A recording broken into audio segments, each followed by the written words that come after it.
विद्यार्थी मित्रों, आज हम पाठ 2 मानव जनसंख्या के चौथे और अंतिम भाग में मानव विकास के बारे में चर्चा करेंगे। मानव विकास जैसा इसके शब्द से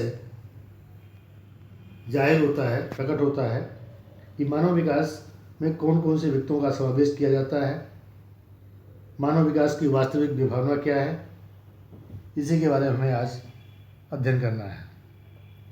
तो मानव विकास का मुख्य उद्देश्य जीवन स्तर को अधिक उत्कृष्ट बनाना एवं ऊंचाई पर ले जाना है। जीवन की गुणवत्ता को ऊंचाई पर ले जाने के लिए मानव की जो मूलभूत आवश्यकताएं हैं, जैसे आहार, वस्त्र, निवास या मकान, इन आवश्यकताओं का भली भांति अच्छे ढंग से इन्हें पूर्ण करना आवश्यक है। उसके बाद में स्वास्थ्य, शिक्षा, मनोरंजन जैसी सेवाओं का क्रम आता है।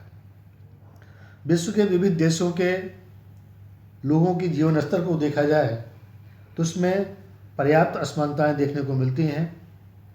जैसे एक ही देश में भी अलग अलग वर्गों के लोगों की जीवन शैली या जीवन स्तर में व्यापक अंतर देखने को मिलता है।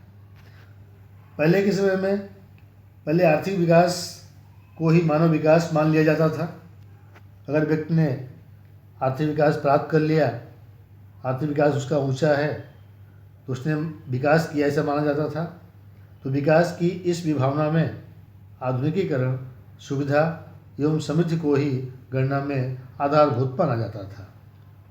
इस प्रकार से हुए विकास के साथ सामाजिक भेदभाव या प्रादेशिक असमानता जैसे बुराइयों का जन्म होता था।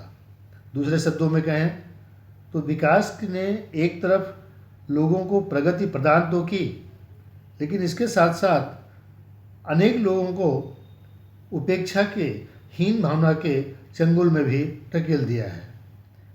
इसका मतलब कि केवल व्यक्ति की आय बढ़ जाए तो उससे ही मानव विकास नहीं होता, बल्कि उस आय का यथार्थ उपयोग करने की चेष्टा भी बढ़नी चाहिए।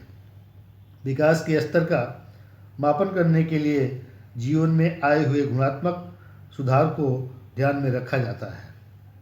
मानव विकास के लिए समानता, स्थिरता, उत्पादकता एवं सशक्तिकरण, ये 4 तथ्य आधार स्वरूप है। विद्यार्थी मित्रों, यहाँ प्रश्न बनता है कि मानव विकास के लिए आधारभूत तथ्य कौन से हैं? तो वह हैं समानता, स्थिरता, उत्पादकता एवं सशक्तिकरण। उसमें व्यक्ति को उसकी बुद्धि शक्ति, अनुभव एवं क्षमता के अनुसार विकास के लिए अवसर, तंदुरुस्त निरोगी लंबा जीवन, शिक्षा हेतु सुलभ अवसर, सामाजिक एवं राजकीय अधिकारों की उपलब्धि जैसे मुद्दों का समावेश किया जाता है। इस प्रकार मानव विकास की परिभाषा क्या होती है कि मानव विकास अर्थात मानव की विकास आकांक्षाओं एवं जरूरी हों ऐसी जीवन निर्वाह की सुविधाओं के विस्तार करने की प्रक्रिया है। विद्यार्थी मित्रों, मानव विकास का मापन कैसे होता है? तो मानव विकास की संकल्पना एवं उसके मापन की प्रविधि नोबेल पुरस्कार से सम्मानित किए गए भारतीय मूल के अर्थशास्त्री अमर्त्य सेन ने महत्वपूर्ण योगदान दिया था और इसी संकल्पना प्रस्तुत की थी। उनके परामर्शन से मानव विकास प्रथम विवरण रिपोर्ट 1990 में संयुक्त राष्ट्र विकास कार्यक्रम द्वारा प्रकाशित की गई थी। ये रिपोर्ट प्रतिवर्ष प्रकाशित की जाती है। उसमें अलग अलग देशों के विभिन्न निर्देशकों के आधार पर सूचकांक निश्चित किया जाता है। औसत आयुष्य, उम्र, शिक्षा प्राप्ति एवं जीवन स्तर, ऐसे 3 निर्देशकों द्वारा मूल्यांकन किया जाता है। पहला है अपेक्षित आयुष्य सूचकांक। तो स्वास्थ्य को दीर्घ आयुष्य उम्र के मापन के लिए नवजात शिशु का जन्म के समय अपेक्षित आयुष्य को गणना में लिया जाता है। दूसरा है शिक्षा सूचकांक, जिसमें विद्यालयी वर्षों में 25 वर्ष के व्यक्ति द्वारा बिताए गए वर्षों एवं अपेक्षित विद्यालयी वर्षों में 5 वर्ष का बालक अपने जीवन में कितने वर्ष विद्यालय में व्यतीत करेगा, इन दो बातों को ध्यान में रख करके किया जाता है। इसके आधार पर संपूर्ण रूप से शिक्षा के प्रमाण में गुणात्मक पहलू का मूल्यांकन कर सकते हैं। तीसरा है आय सूचकांक। जीवन निर्वाह के मापन के लिए प्रति व्यक्ति सरल घरेलू उत्पाद, जिसे हम जीडीपी के नाम से जानते हैं, आय के साथ प्रस्तावित करके उसकी गणना की जाती है। ऊपर के तीनों निर्देशक के आधार पर गणना करके 0 से 1 के बीच को सूचकांक का निर्धारण किया जाता है। वो सूचकांक किसी भी देश के लिए मानव विकास के अधिकतम 1 पूर्णांक तक पहुंचने का अंतर दर्शाता है। ये अंक देश देश के बीच के मानव विकास अंतर को प्रतिबिंबित करता है। आज विश्व के देश अपने सर्वांगीण विकास के लिए लगातार प्रयास कर रहे हैं।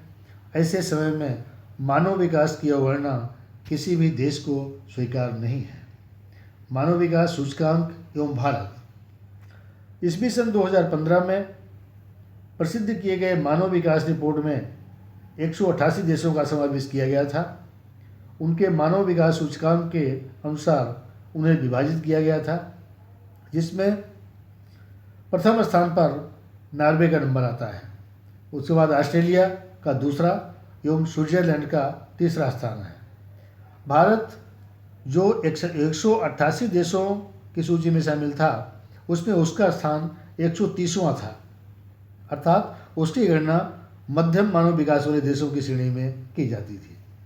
पहले की तुलना में भारत का स्थान क्रम अब तेज़ी से आगे बढ़ रहा है। जो हमारे आज के पड़ोसी देश हैं, उन पड़ोसी देशों में श्रीलंका 73वें स्थान पर, मालदीव का क्रम 104वें स्थान पर, और ये दोनों देश मानव विकास के क्षेत्र में भारत से आगे हैं।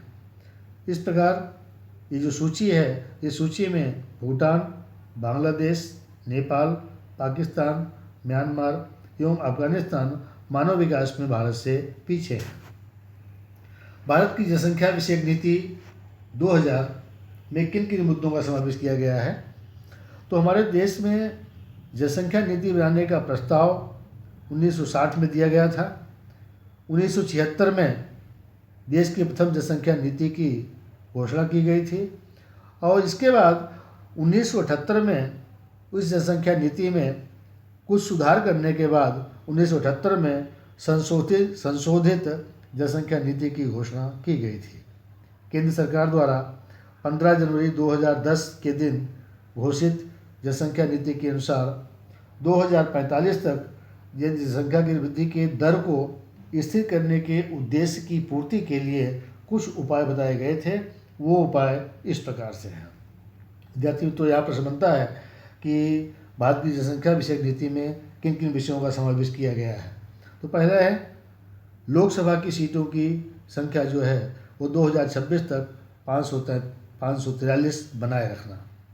दूसरा मुद्दा है कि जीवित पैदा हुए नवजात शिशुओं में मृत्यु दर प्रति 1000 की संख्या पर 30 से नीचे ले जाना, और 80% प्रसूति अस्पतालों में एवं प्रशिक्षित स्टाफ द्वारा कराने की सुविधा उपलब्ध कराना। लड़कियों की विवाह की उम्र लघुतम 18 वर्ष से बढ़ाकर ऊपर ले जाना। बाल विवाह प्रतिबंधक कानून एवं गर्भस्थ शिशु के जो जाति परीक्षण किए जाते हैं, लिंग परीक्षण किए जाते हैं, उनको रोकने के लिए कठोर से कठोर कानून सख्ती से उन्हें अमल में लाना। टीकाकरण का विस्तार बढ़ाना। जनसंख्या नीति के अमलीकरण के लिए प्रधानमंत्री की अध्यक्षता में एक राष्ट्रीय आयोग की स्थापना करना। विद्यार्थी मित्रों, संक्षेप में जनसंख्या नीति के अमल से देश में सामुदायिक स्वास्थ्य की स्थिति में सकारात्मक सुधार के अतिरिक्त अन्य उद्देश्य भी शामिल हैं। आज पार्ट 2 मानव जनसंख्या का चौथा भाग और ये अंतिम भाग आपके सामने प्रस्तुत किया गया। इसे आप ध्यान से सुनेंगे, समझेंगे, और जो प्रश्न आपको दिए जाएं उन प्रश्नों के उत्तर नोट में व्यवस्थित ढंग से लिख करके तैयार करेंगे। धन्यवाद।